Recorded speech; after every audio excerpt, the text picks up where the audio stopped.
Probablement capable de vous battre à n'importe quel jeu de société, Mario Dumont. Tout en débattant des enjeux de société. Encore des problèmes sur le REM ce matin. On vient d'annoncer que maintenant, la fréquence estimée, on est au ralenti, la fréquence estimée serait quelque chose comme aux 40 minutes. C'est une semaine où on aurait besoin de ce moyen de transport parce qu'on demande aux gens de ne pas utiliser leur voiture. Francis Labbé, directeur adjoint des relations médias pour CDPQ Infra. Bonjour, M. Labbé. Bonjour, M. Dumont. Là, ça tourne au ridicule, non? En fait, c'est une semaine qui est difficile, on en convient. Là. Et en ce moment, le problème qu'on a, ce sont les aiguillages qui nous empêchent de sortir les voitures des hangars à Brossard et qui nous empêchent aussi de déplacer les voitures de manière à offrir ce qu'on appelle un carrousel. Le carrousel, c'est quand plusieurs trains peuvent circuler pour offrir un service normal. Donc, nous ne sommes pas en mesure, en ce moment, en raison de problèmes d'aiguillage, d'offrir le service normal.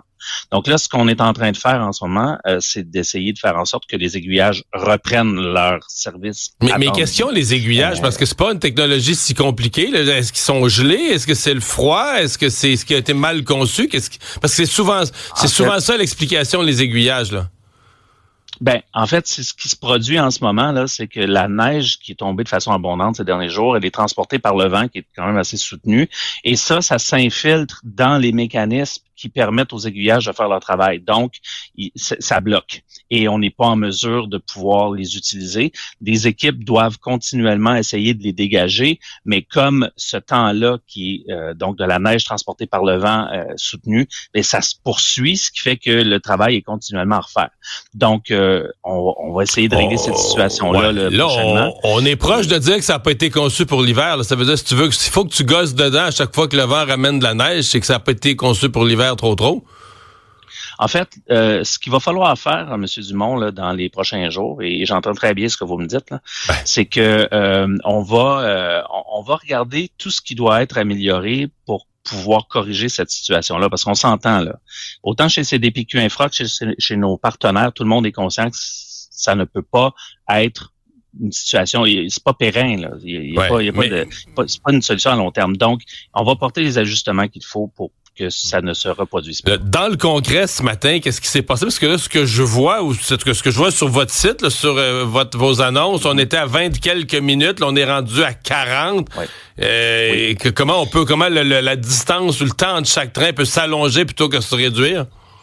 Bon, ben, je vous explique la situation. Le fait qu'on puisse pas utiliser les aiguilleurs, ce que ça fait, c'est que on peut pas embarquer davantage de trains pour faire une meilleure rotation. Donc, on doit utiliser les deux trains qui sont déjà sur les rails. On peut pas les remplacer. Donc, vous roulez total à deux trains seulement, là? Oui, exactement. Et ben, quand il y en a deux, on est capable de faire un intervalle de 20 minutes entre chacun des passages. Là, il y en a un qui a eu des difficultés. Donc, lui, on doit le retirer et on doit tenter d'en injecter un autre. Et là, on est dans la période où on est en train de faire ça. Donc, en ce moment, l'intervalle est aux 40 minutes parce qu'il y a un seul train qui fait l'aller-retour Brossard-Montréal. Bientôt, dans les prochaines minutes, il y en aura un second, ce qui fait que l'intervalle va être aux 20 minutes. Mais je vous rappelle aussi que très tôt ce matin, on a déclenché le plan de relève. Quand on a constaté les problèmes d'aiguillage, on a fait appel au plan de relève. Donc, les navettes sont en place pour offrir une alternative de transport. Donc, les gens peuvent attendre le REM, mais c'est très long, là, 20 à 40 minutes, on s'entend. Il y a la possibilité de prendre des navettes qui vont être là une bonne partie de la journée, j'ai bien l'impression. Ouais. Mais hier, on a vu les images des files d'attente interminables de gens qui attendaient après les navettes, au grand froid, au vent. C'est-à-dire, ces images-là roulent à la télé. Là, c'est comme une publicité pour dire au public, prenez pas le REM, là, fiez-vous pas sur le REM. Ça vous fait une publicité horrible en termes de fidélisation de la clientèle?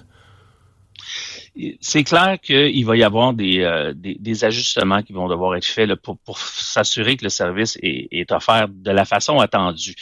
Tout se passait relativement bien là, jusqu'à ce qu'on arrive en janvier. Et là, on a eu une séquence de difficultés. On s'en est parlé, si je me trompe pas, c'est la semaine dernière, M. Dumont. D'abord, on a eu un problème. Oui, mais c'est parce que cette semaine, c'est comme pire parce que vous avez les autorités de la ville, la mairesse, les autorités de la ville qui disent aux gens, ne rentrez pas des véhicules à Montréal, on n'a déjà pas de place à les mettre, on voit de quoi ça a l'air le long des rues, donc on dit aux gens, prenez pas votre véhicule. Et un des moyens de transport les plus stratégiques sur lesquels on a tout misé fonctionne pas. Fait que la combinaison des deux messages là, est vraiment catastrophique. Vous savez, M. Dumont, le REM va être là pendant des décennies, ce qui nous oblige à deux choses. D'abord, à s'assurer que ça fonctionne bien, et ça, c'est la prochaine étape. Aujourd'hui, on va se concentrer sur rétablir le service le plus tôt possible. Ensuite, on fera les analyses qu'il faut pour faire en sorte que ce genre de situation-là ne se reproduise pas. Mais donc, il y a cette réalité-là, il y a le court terme et il y a le long terme. On va régler le court terme pour commencer, là. Et les décisions pour s'assurer que dans l'avenir, ce soit fonctionnel et que ça rende le service attendu, bien, ces décisions-là vont être prises. Francis Labbé, porte-parole de CDPQ Infra. Merci d'avoir été là. Au revoir. Merci, bonne journée.